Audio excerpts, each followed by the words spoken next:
오늘 같이 보실 하나님 말씀은 구약성경 에스겔입니다. 에스겔 37장 1절부터 10절까지 보도록 하시겠습니다. 에스겔 37장 1절부터 10절까지 제가 봉독해 드리겠습니다.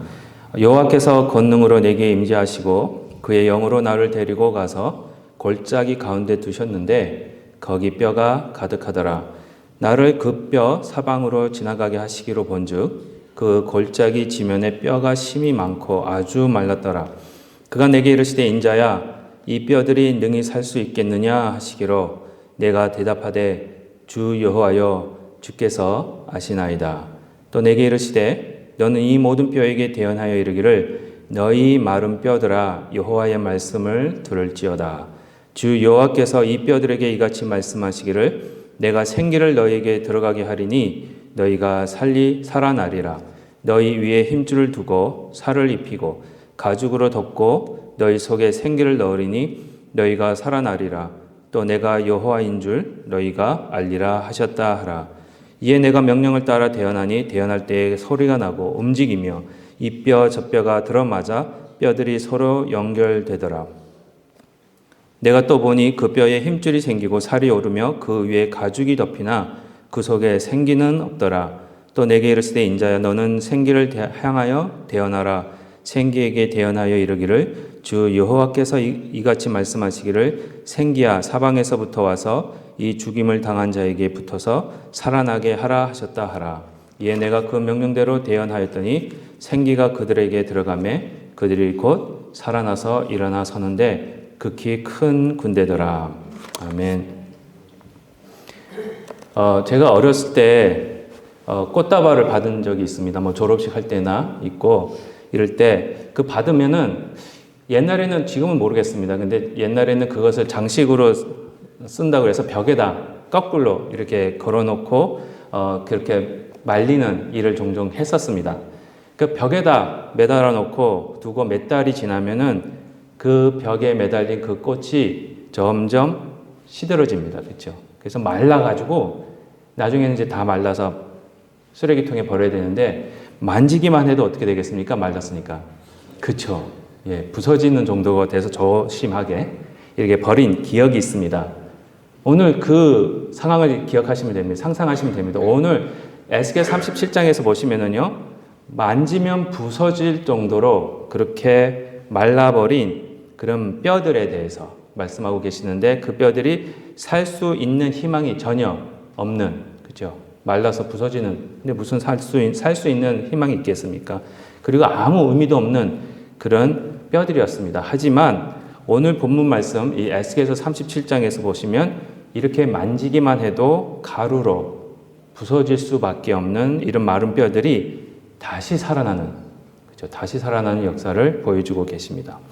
특별히 오늘 에스겔서 37장 말씀은요, 금세 없어져 부서질 것 같은 마른 뼈와 같이 하나님의 백성들이 죄로 인해서 살아갈 수 있는 희망과 소망이 전혀 없어진 자들임에도 불구하고 하나님께서 마른 뼈를 다시 살리시는 것 같이 모든 희망도 없어지고 소망도 없어진 이 이스라엘 백성들을 다시 살리시는 모습을 보여주고 계십니다. 한번 생각해 보시기 바랍니다. 마른 뼈들이 살아나는 것. 이 마른 뼈들을 다시 살리시는 데는 이 하나님의 모습 속에서 하나님이 직접 말씀하시고 성령으로 역사하시는 그런 모습을 오늘 본문에서 발견할 수가 있습니다. 하나님의 특별한 능력 없이는요, 마른 뼈가 살아나는 거, 그렇죠? 다 부서지는 그 말라 비틀어진 꽃다발이 다시 생기를 찾는 겁니다. 그거는 불가능합니다. 그렇죠? 하나님의 특별한 능력 없이는 마른 뼈들을 살릴 수가 없습니다.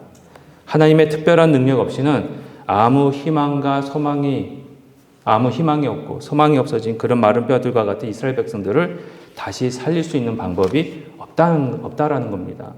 하나님의 능력만이 이스라엘 백성들을 다시 살릴 수 있고 하나님으로부터 멀어져가는 그들의 마음을 다시 하나님께로 돌아오게 할 수 있다라는 것입니다.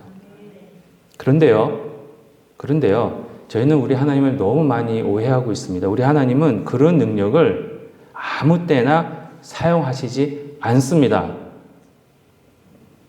하나님께서는요, 이스라엘 백성들을 살리기로 결정하실 때, 결정하실 때, 그리고 이스라엘 백성들을 다시 살리려는 뜻을 가지실 때에만 하나님은 죽은 자와 같은 자들을 다시 살리신다는 겁니다.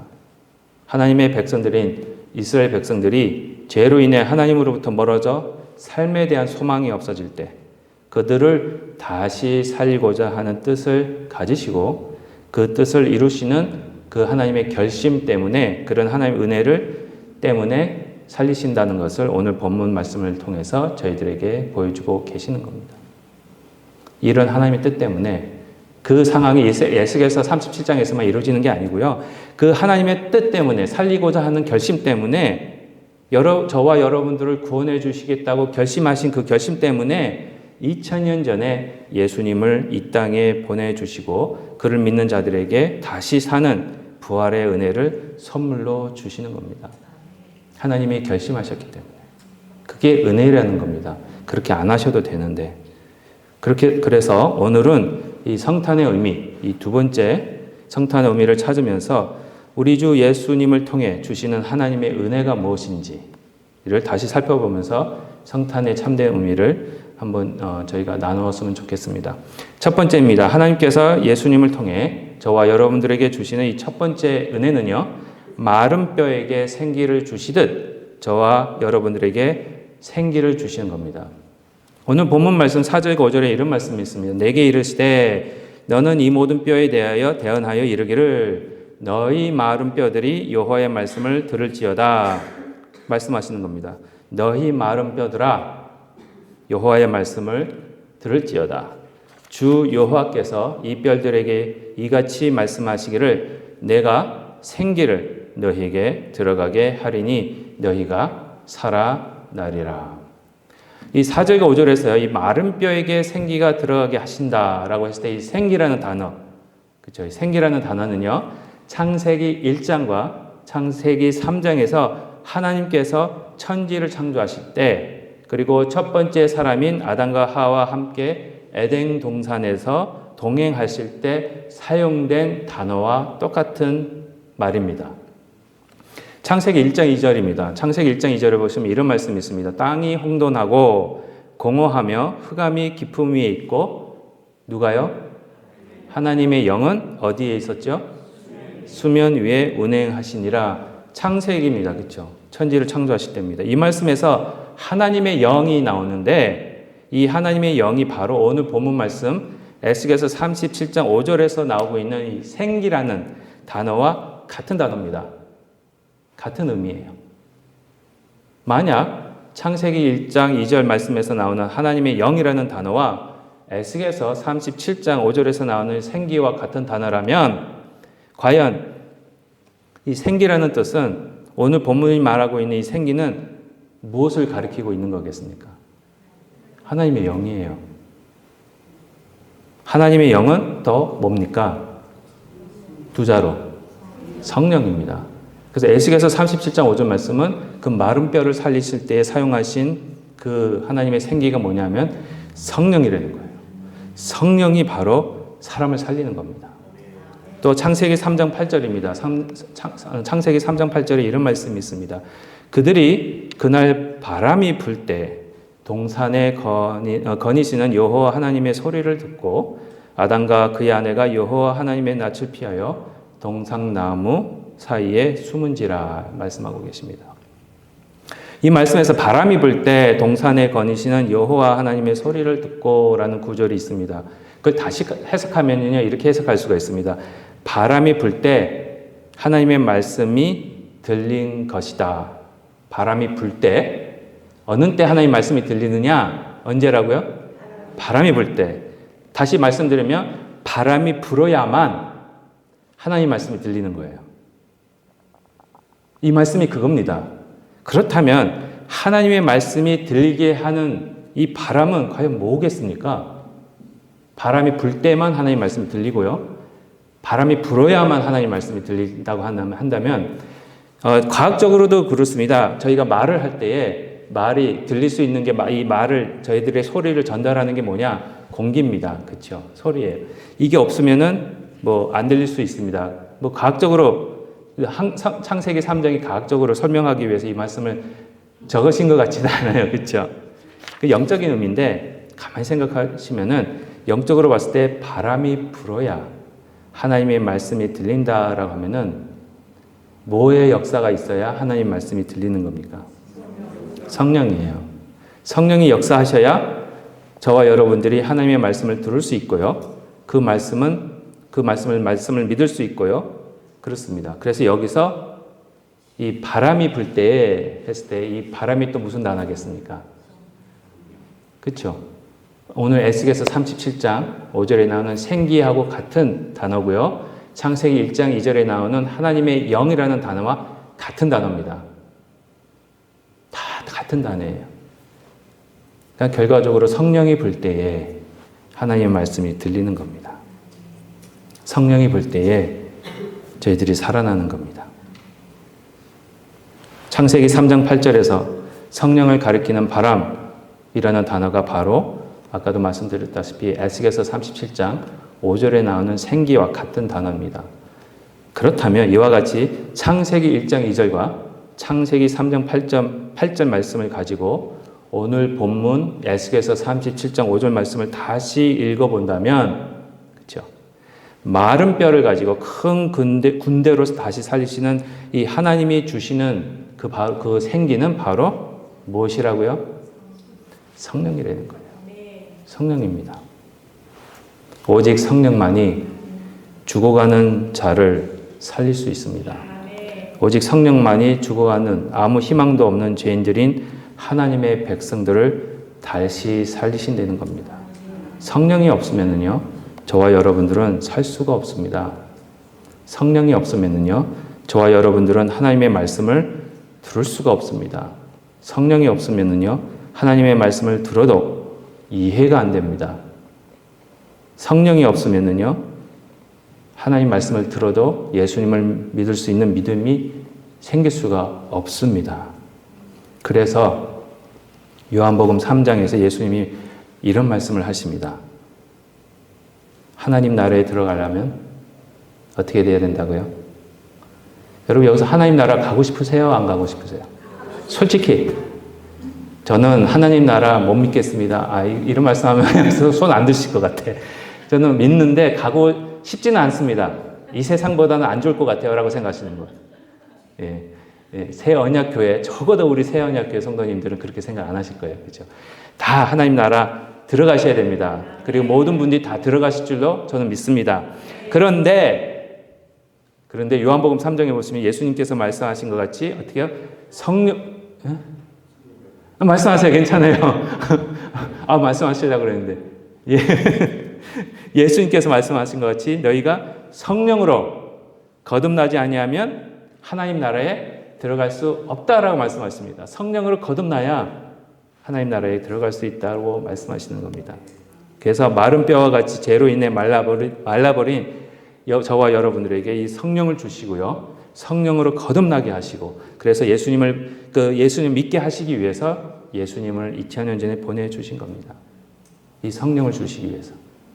그래서 세례 요한이 예수님에 대해서 다음과 같이 마태복음 3장 11절에서 소개하고 있습니다. 마태복음 3장 11절입니다. 나는 세례 요한이 말씀하시는 거예요.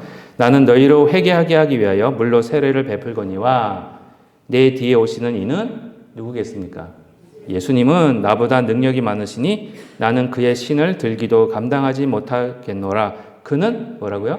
성령과 불로 너희에게 뭘 주신다고요? 세례를 베풀 것이요. 그러니까 세례 요한은요, 예수님을 어떻게 소개하고 있느냐? 예수님을 성령과 불로 저와 여러분들에게 세례를 베푸실 분으로 소개하고 있는 겁니다.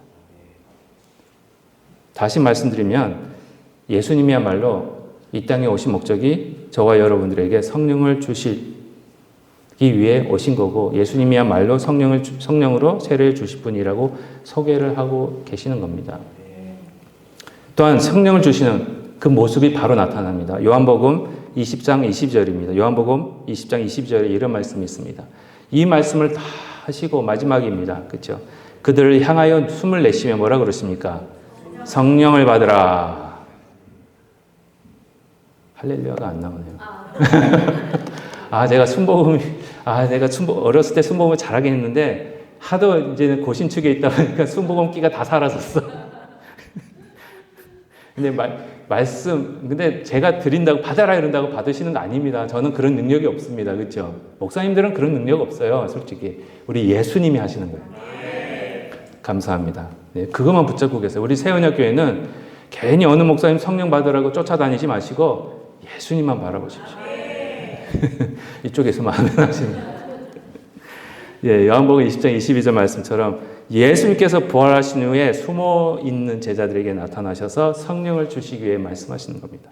이 말씀에서 성령을 주시는 행위가 마치 예수님께서 제자들에게 숨을 내쉬고 계시는 불면서 그렇죠. 근데 이 예수님께서 숨을 내쉬는 모습이 바로 창세기 2장 7절에서 하나님께서 흙으로 사람을 만드시고 그들을 생명체로 만드실 때에 하셨던 모습과 똑같습니다. 다 아시겠지만 창세기 2장 7절입니다. 여호와 하나님이 땅을 흙으로 사람을 지으시고 그렇죠. 생기를 어디요? 그 코에 불어 넣으시니 그 사람이 살아난지라. 그게 성령입니다. 창세기 2장 7절에서 여호와 하나님께서 흙으로 사람을 만드신 후에 그 코에 생기를 불어 넣으심으로 인해 생명이 즉 살아있는 생명체가 되게 하셨다고 말씀하십니다. 성탄은요 바로 이겁니다. 죄로 인해 점점 시들어져 가고 있는 그리고 결국에는 말라서 죽을 수밖에 없는 저와 여러분들에게 이 성령을 주심으로 다시 생기를 주시고 영생을 얻게 하시기 위해 예수님이 이 땅에 오신 날입니다. 지금 이 시간 성령을 주신 우리 예수님의 탄생을 기억하시면서 성령으로 인해 앞으로 얻게 될 영생을 감사하면서 성령님을 구하셔야 됩니다. 성령님을 구하시는 저와 여러분이 되시기를 바라고 예수님을 보내주신 우리 하나님의 사랑과 우리 예수님의 은혜를 기억하시는 시간이 되시기를 기도합니다. 두 번째입니다. 하나님께서 예수님을 통해 저와 여러분들에게 주시는 두 번째 은혜는 저와 여러분들을 부활시키시는 겁니다. 그래서 기쁘다 구주 오셨네요. 오늘 9절과 10절에 이런 말씀이 있습니다. 본문 말씀에 에스겔서 37장입니다. 또 내게 이르시되 인자야 너는 생기를 향하여 대언하라. 생기에게 대언하여 이르기를 주 여호와께서 이같이 말씀하시기를 생기야 사방에서부터 와서 이 죽음을 당한 자에게 불어서 살아나게 하라 하셨다 하라. 이에 내가 그 명령대로 대언하였더니 생기가 그들에게 들어가매 그들이 곧 살아나서 일어나 서는데 극히 큰 군대더라. 9절과 10절 말씀에서 죽음을 당한 자가 다시 살아난다고 하시고요. 다시 살아나서 이 큰 군대가 되었다고 말씀하십니다. 죽은 자가 다시 살아나는 사건을 말씀하고 계십니다. 다시 말씀드려 이 부활에 대해서 말씀하십니다. 근데요. 9절, 10절뿐만 아니라 오늘 읽지는 않았지만 12절과 13절을 계속 읽어보시면은요. 확실하게 에스겔서에서 부활이 나오고 있습니다. 12절과 13절입니다. 한번 잘 보세요. 그러므로 에스겔서 신약 아닙니다. 구약입니다. 에스겔 37장 12절과 13절입니다. 그러므로 너는 대언하여 그들에게 이르기를 주 여호와께서 이같이 말씀하시기를 내 백성들아 내가 너희 뭘 열고요? 무덤을 열고 너희를 거기서 나오게 하고 이스라엘 땅으로 들어가게 하리라. 내 백성들아 새 언약 교회 성도들아 내가 너희 무덤을 열고 너희를 거기서 나오게 한즉 너희는 내가 여호와인 줄 알리라. 12절과 13절에서는요. 하나님께서 무덤을 열어버리시고 그 무덤에서 나오게 하신다고 말씀하십니다. 무덤을 열고 그 무덤에서 나오는 모습이 뭡니까? 부활입니다. 무덤을 열고 그 무덤에서 나온다는 에스겔서 말씀을 가만히 보시면은요. 바로 요한복음 11장에서 예수님께서 무덤을 열게 하십니다. 요한복음 11장에서요. 무덤을 열게 하시고 그 속에 죽어서 눕혀있는 나사로를 다시 살리시는 그래서 그 무덤에서 나오게 하시는 예수님의 모습이 나타납니다. 에스겔서의 성취입니다. 또한 우리 예수님께서 십자가에서 죽으시고 3일 만에 부활하셔서 무덤 문을 열어버리시고 나오신 예수님의 모습을 또한 보게 하십니다. 부활하면 예수님을 생각할 수밖에 없습니다. 그렇죠? 그 이유가 바로 예수님께서 부활의 첫 열매가 되셨기 때문입니다. 예수님의 부활과 나사로의 부활은 다릅니다. 그렇죠? 예수님의 부활과 나사로의 부활은 다릅니다. 왜 다릅니까? 그렇죠. 나사로는 살아났지만 죽었어요. 근데 우리 예수님은 살아나셨지만, 그렇죠. 다시 죽음을 보지 않으시고 지금도 살아계시고 앞으로도 영원히 살아계실 분이기 때문에 본질적으로 나사로의 다시 살아나는 것과 예수님의 부활은 다릅니다. 죽음 후에 부활하시고 다시 죽지 않는 사람이 예수님이 처음이기 때문에, 그렇죠. 부활하고 다시 살아나고서는 다른 분들은 다 돌아가셨는데 우리 예수님만 죽지 않으셨어요. 계속 살아계세요. 앞으로도 살아계실 거고. 그렇기 때문에 그런 분은 처음이에요. 그래서 첫 열매라고 부르는 겁니다. 사도 바울은 그래서 고린도전서 15장 20절에서 다음과 같이 말하면서 예수님이 죽음 후에 부활하신 부활의 첫 열매가 되셨다고 말씀하고 계십니다. 고린도전서 15장 20절입니다. 그러나 이제 그리스도께서 죽은 자 가운데서 다시 살아나사 잠자는 자들의 첫 열매가 되셨도다. 첫 열매는 또 뭘 상징합니까? 한번 생각해 보세요. 여러분들이 농산물을 지었는데 처음으로 배나무를 심으셨어요. 처음으로 배나무를 심으셨는데 배나무가 처음으로 열매를 한 10년 만에 맺혔어요. 그럼 그게 무슨 뜻입니까? 첫 열매가 나왔어요. 그러면 배 열매가 한 열매만 맺히고 맙니까? 그렇죠. 신호예요, 신호. 10년까지는 열매가 안 열렸지만은 만약에 10년, 11년째 되는 해에 열매가 처음으로 열렸다면은 이제부터는 열리겠구나. 그래서 첫 열매입니다. 그래서 첫 열매가 상징하는 게 뭐냐? 앞으로 그런 일들이 벌어진다는 거예요. 예수님 이후에. 첫 열매 되신 예수님, 부활의 첫 열매가 되신 예수님처럼 이 증거 때문에 부활의 첫 열매가 되신 예수님 안에 있는 자들이 앞으로 계속 부활, 두 번째 열매, 세 번째 열매, 네 번째 열매, 그런 열매가 있다라는 것을 확신시켜주고 계시는 겁니다. 그래서 요한복음 6장 39절에서도요, 예수님은 분명히 예수님이 이 땅에 오신 목적을 알리고 계십니다. 이게 성탄의 목적입니다. 요한복음 6장 39절입니다. 요한복음 6장 39절에 이런 말씀이 있습니다. 나를 보내신 이의 뜻은 내게 주신 자 중에 내가 하나도 잃어버리지 아니하고 어떻게 해요? 마지막 날에 다시 살리는 이것이니라. 요한복음 6장 39절에서 예수님께서 이 땅에 오신 목적, 그렇죠? 이 땅에 태어나신 목적, 다시 말씀드리면 성탄의 목적이 바로 뭐라고요? 마지막 날에, 그렇죠?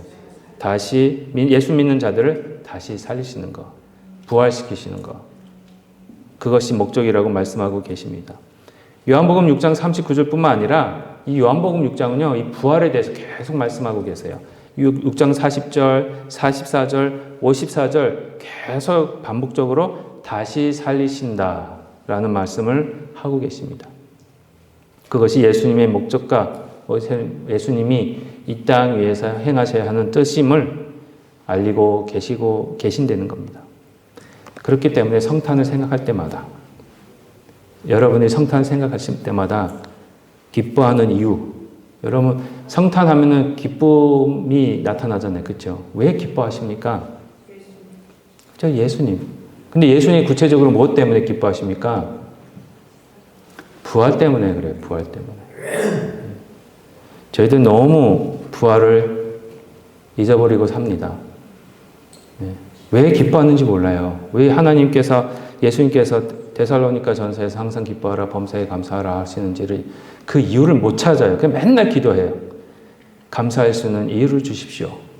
기뻐할 수 있는 이유를 주십시오. 이 하나님이 하늘에서 들으시고 옆에서 들으시고 한심해 하실 거예요. 이미 다 줬는데, 2000년 전에 다 해줬는데 왜 아직도 그 이유를 찾고 있니? 예수님이 십자가에 돌아가셔서 너희들을 구원해 주셨고 부활하셔서 앞으로 첫 열매가 되셔서 너희들에게 부활을 줄 건데, 그것만 생각하면, 하늘나라만 생각하면 항상 기쁘고 범사에 감사할 일인데 왜 자꾸 감사할 이유를 달라고 하는지 모르겠다. 예수님이 그러실 것 같아요, 하나님이. 물론 저의 생각입니다.